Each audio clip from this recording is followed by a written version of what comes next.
पुणे राष्ट्रीय महामार्गावरील सोलापूर-पुणे national highway Savaleshwar toll नाका येथे तोडफोड आणि मारहाण प्रकरणी गुन्हे दाखल झाले असून संशयित आरोपींना अटक करण्यात आली आहे।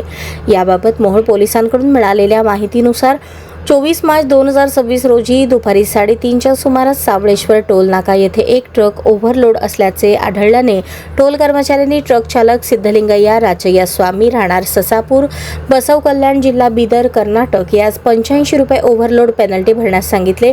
यावरून ट्रक चालकाने कर्मचाऱ्यांशी वाद घालून गोंधळ घातला।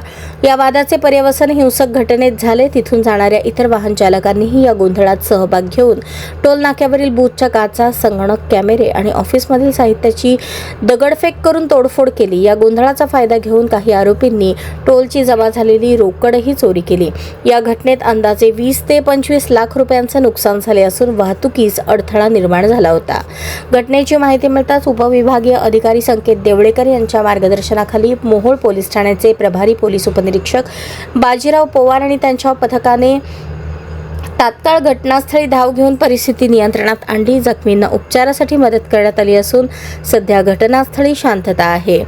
या प्रकरणी मोहोळ पोलीस ठाण्यात 2 परस्पर स्वतंत्र गुन्हे दाखल झाले असून तोडफोड प्रकरणी टोल मॅनेजर पवन कुमार राजेंद्र कुमार ब्राह्मण यांच्या तक्रारीवरून भारतीय न्याय संहिता कलम 333, 324(5), 324(3), 303(2), 352, 351(2), 189(2), 189(3), 190, 191(2) अन्वये गुन्हा दाखल करून 3 आरोपींना अटक करण्यात आली आहे।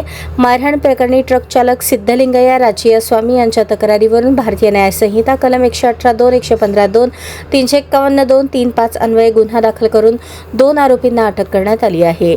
सदर आरोपींना न्यायदंडाधिकारी मोहोळ यांच्यासमोर हजर करण्यात आले असून पुढील तपास मोहोळ पोलीस करत आहेत।